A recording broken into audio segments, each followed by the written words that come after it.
Hi friends, welcome to my channel. చాలా రోజుల తర్వాత ఒక వీడియోతో మేము ముందుకు వచ్చాను. అదేంటంటే కలంకాయల పచ్చడి, ఆవకాయని కూడా అనొచ్చు. అయితే చాలా రోజులు అయింది షార్ట్స్ అయితే పెడుతున్నాం, కానీ వీడియో పెట్టడానికైతే అస్సలు కుదరటం లేదు. ఇద్దరు బేబీస్ ఉన్నారు. దానివల్ల కొంచెం మేమిద్దరం, మా కోడలు నేను కొద్దిగా బిజీ అయిపోయాము. అందుకోసమని వీడియోస్ పెట్టలేకపోతున్నాము. మా షార్ట్స్ని చూసి మీరందరూ కూడా లైక్ చేస్తున్నారు. నేను దానికి చాలా సంతోషిస్తున్నాను. అయితే ఈరోజు ఈ రెసిపీతో మేము ముందుకు వచ్చాను. అయితే నేను కలంకాయలు అయితే ఇవి తీసుకున్నాను. వీటన్నిటిని కూడా శుభ్రంగా కడిగి ఈ విధంగా పెట్టుకున్నాను. ఇందులో ఏమైనా మెత్తగా ఉన్నా అట్లా ఉన్నా తీసేయాలి. మెత్తగా ఉన్నటువంటి కాయలు ఉంటే పచ్చడి పాడవుతుంది. అందుకోసం నేను అన్ని గట్టిగా ఉన్నటువంటి కాయలు ఈ విధంగా గట్టిగా ఉండాలి. ఈ కాయలన్నిటిని కూడా ఏరి కడిగి ఈ విధంగా పెట్టుకున్నాను. ఇప్పుడు ఏం చేయాలంటే వీటిలో చిన్న గింజలు ఉంటాయి. వీటిని మధ్యలో కట్ చేసుకొని ఆ గింజలు మనం తీయాలి. అవి చూపిస్తాను మీకు ఇప్పుడు. ఈ విధంగా కాయని తీసుకొని మనం ఇలా కట్ చేసుకొని ఇందులో గింజలు ఉంటాయి, ఆ గింజలు తీసేయాలి. ఇట్లా ఉంటాయి అన్నమాట. వీటిని మనం తీసేయాలి.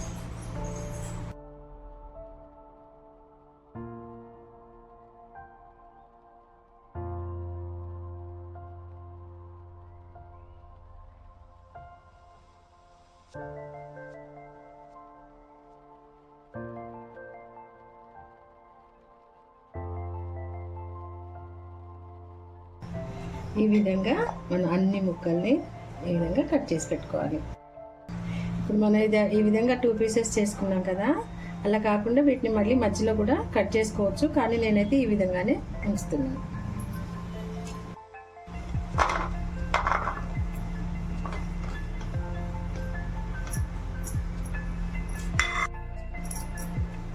నాకైతే కప్పుకి ఇంతవరకు వచ్చాయి. దీనికి తగ్గట్టుగా నేను కొలతలు వేసుకుంటాను. మీరు తీసుకున్నటువంటి కప్పు మెజర్మెంట్ని బట్టి మీరు కూడా దాన్ని సరి చేసుకోండి. పొడిగా ఉన్నటువంటి శుభ్రంగా ఉన్నటువంటి ఒక బౌల్ తీసుకొని దాంట్లో ఈ ముక్కలన్నీ కూడా వేసుకొని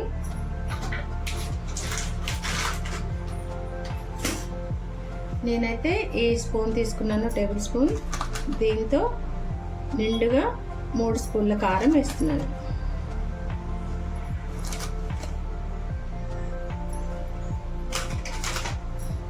తర్వాత ఇదే స్పూన్తో 1.5 ఉప్పు వేస్తున్నాను.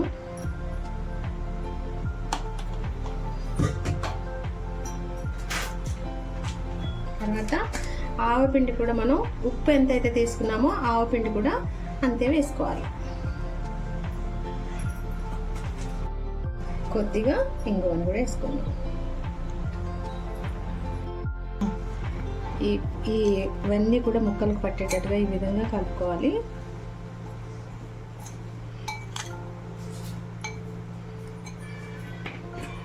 ఇప్పుడు మనం దీనికి సరిపడినంత ఆయిల్ కూడా వేసుకుందాం. దీనికి ఆయిల్ ఎక్కువగా ఉంటేనే చాలా రోజులు నిలువ ఉంటుంది. మరింత పెట్టుకునేటువంటి వాళ్ళు కొద్దిగా ఆయిల్ వేసుకుంటేనే బాగుంటుంది. కొంచెం మరింత పడుతుంది ఆయిల్. ఇంకా కొద్దిగా ఆయిల్ కూడా మనం వేసుకుందాం. ఇప్పుడు సరిపోతుంది.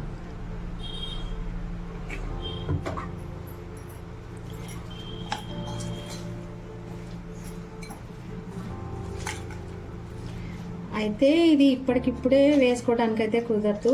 3 డేస్ తర్వాత మళ్ళీ ఒకసారి కలుపుకొని అప్పుడు మనం తినొచ్చు అన్నమాట. ఈ లోపున ఈ ముక్కల పులుపు ఉన్నదంతా కూడా వీటికన్నిటికీ పడతాయి. అందుకోసం ఒక 3 డేస్ మనం ఈ ముక్కలన్నిటిని కూడా ఊరనివ్వాలి. ఈ ఆయిల్ వేసి ఇదంతా కలిపిన తర్వాత మనం కొన్ని వెల్లిపాయలు కూడా ఈ విధంగా ఒలుచుకొని ఇవి కూడా వేసుకొని కలపాలి. ఇవన్నీ కూడా మంచిగా ఊరి ఆ పులుపు, ఇవి బాగా పుల్లగా ఉంటాయి. ఆ పులుపు అంతా కూడా వెల్లిపాయలకు పట్టి చాలా పచ్చడి బాగుంటుంది అన్నమాట. ఈ విధంగా వెల్లిపాయలు అవన్నీ వేసాం కదా, కలుపుకొని మనం మూత పెట్టుకొని ఉంచుకోవాలన్నమాట. ఈ విధంగా మూత పెట్టి మనం పక్కన పెట్టుకోవాలి. 3 డేస్ అయింది కదా, ఆయిల్ అంతా కూడా ఈ విధంగా పైకి తేలింది. ఈ ముక్కలన్నీ కూడా చక్కగా ఊరి బాగున్నాయి. ఇప్పుడు మనం అన్నంలో వేసుకొని తినొచ్చు. ఇంతే అండి కలంకాయల పచ్చడి. మీరు కూడా మీరు తీసుకున్నటువంటి కొలతల ప్రకారం ఉప్పు కారం సరి చూసుకొని వేసుకోండి, చాలా బాగుంటుంది. Okay friends.